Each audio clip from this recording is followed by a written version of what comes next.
राधे राधे दोस्तों, कैसे हैं आप सभी लोग। आशा करती हूँ कि अच्छे होंगे। आज मैं आप लोगों को हरितालिका तीज की व्रत कथा सुनाऊंगी। हरितालिका तीज का व्रत भादो मास की शुक्ल पक्ष की तीज को रखा जाता है। इस दिन महिलाएं अपने पति की लंबी उम्र के लिए व्रत रखती हैं और भगवान शिव पार्वती का पूजन करती हैं। इस दिन यह कथा पढ़ी जाती है या सुनी जाती है। हरितालिका तीज पर मां पार्वती और भगवान शिव की पूजा की जाती है। इस दिन प्रदोष काल में माता पार्वती और भगवान शिव का पूजन किया जाता है। अगर आप भी कथा पढ़ना चाहते हैं तो सबसे पहले पूजा की तैयारी कर लें। पूजा की तैयारी के लिए केले के पत्ते और वंदनवार से एक मंडप बनाएं। इसके बाद जमीन पर आसन बिछाएं और फिर व्रत का संकल्प लें। फिर माता को वस्त्र, फूल, चंदन चढ़ाएं और धूप दीप नैवेद्य चढ़ाएं। इसके बाद फल अर्पित करें। इन सभी के छोटे मंत्र होते हैं जिससे आप बोलकर ये चीज़ें अर्पित कर सकते हैं। इसके बाद कथा पढ़ें। कथा जो है इस प्रकार से है।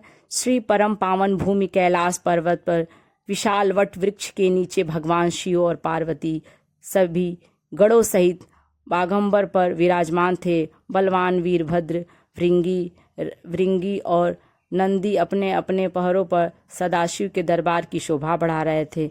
इस अवसर पर महारानी पार्वती ने भगवान शिव से दोनों हाथ जोड़कर प्रश्न किया कि हे परमेश्वर, मेरे बड़े सौभाग्य हैं जो मैंने आप सरीखे पति को वरण किया। क्या मैं जान सकती हूँ कि मैंने वह कौन सा पुण्य अर्जन किया है? आप अंतर्यामी हैं, मुझ दासी पर वर्णन करने की कृपा करें। महारानी पार्वती की ऐसी प्रार्थना सुनने पर शंकर जी बोले, तुमने अति उत्तम पुण्य का संग्रह किया था जिसे मुझे प्राप्त किया। वह अति गुप्त व्रत है, लेकिन मैं तुम्हें बताता हूँ। वह व्रत भादो मास के शुक्ल पक्ष की तीज के नाम से प्रसिद्ध है। यह व्रत ऐसा है, तारों में चंद्रमा, नवग्रहों में सूर्य, वर्णों में ब्राह्मण, देवताओं में गंगा, पुराणों में महाभारत, वेदों में शाम, इंद्रियों में मन होता है। इतना श्रेष्ठ है। उन्होंने बताया कि जो तीज हस्त नक्षत्र के दिन पड़े हों वह बहुत ही पुण्यदायक मानी जाती है।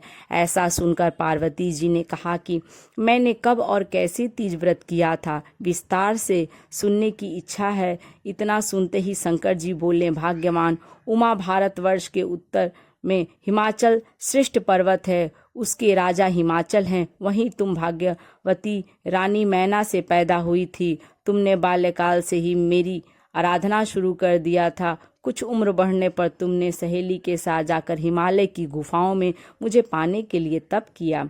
तुमने गर्मी में बाहर चट्टानों में आसन लगाकर तप किया, बारिश में बाहर पानी में तप किया, सर्दी में पानी में खड़े होकर मेरे ध्यान में लगी रही। तुमने इस दौरान वायु शुंगी पेड़ों के पत्ते खाए और तुम्हारा शरीर क्षीण हो गया। ऐसी हालत देखकर महाराज हिमाचल को बहुत चिंता हुई। वे तुम्हारे विवाह के लिए चिंता करने लगे। इसी मौके पर नारद देव आए। राजा ने उनका स्वागत किया और उनके आने का कारण पूछा। तब नारद जी ने कहा, राजन, मैं भगवान विष्णु की तरफ से आया हूँ। मैं चाहता हूँ कि आपकी सुंदर कन्या को योग्य वर प्राप्त हो। सो बैकुंठ निवासी भगवान विष्णु ने आपकी कन्या का वरण स्वीकार किया है। क्या आपको स्वीकार है? राजा हिमाचल ने कहा, महाराज, मेरा सौभाग्य है जो कि मेरी कन्या को विष्णु जी ने स्वीकार किया है और मैं अवश्य ही उन्हें अपनी कन्या उमा का वाग्यदान करूंगा। यह सुनिश्चित हो जाने पर नारद जी बैकुंठ चले गए और भगवान विष्णु ने उनके विवाह का पूर्ण होना सुनाया। यह सुनकर तुम्हें बहुत दुख हुआ और तुम अपनी सखी के पास पहुंचकर विलाप करने लगी।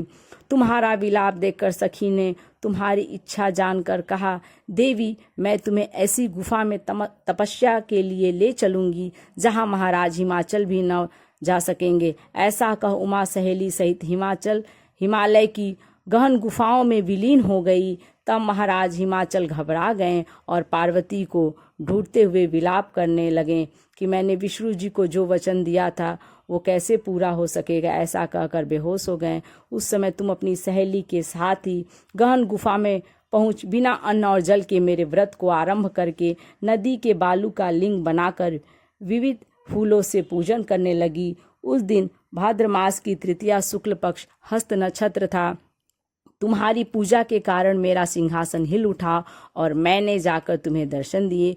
वहां जाकर मैंने तुमसे कहा, हे देवी, मैं तुम्हारे व्रत और पूजन से अति प्रसन्न हूँ, तुम मुझसे अपनी इच्छा मांग सकती हो। इतना सुन तुमने लज्जित भाव से प्रार्थना की कि आप अंतर्यामी हैं, मेरे मन के भाव आपसे छिपे नहीं हैं, आपको पति रूप में पाना चाहती हूँ। इतना सुनकर मैं तुम्हें एवमस्तु इच्छित पूर्ण वरदान देकर अंतर्ध्यान हो गया। उसके बाद तुम बालू की मूर्ति विसर्जित करने नदी पर गई, जहाँ नदी तट पर तुम्हारे नगर निवासी हिमाचल के साथ मिल गए। वे तुमसे मिलकर रोने लगे कि तुम इतने भयंकर वन में, जहाँ सिंह सांप निवास करते हैं, जहाँ मनुष्य के प्राण संकट में हो सकते हैं, ऐसे पिता के घर की जाने के निवेदन पर तुमने कहा कि पिताजी, आपने मेरा विवाह भगवान विष्णु जी के साथ स्वीकार किया, इस कारण मैं वन में रहकर अपने प्राण त्याग दूंगी।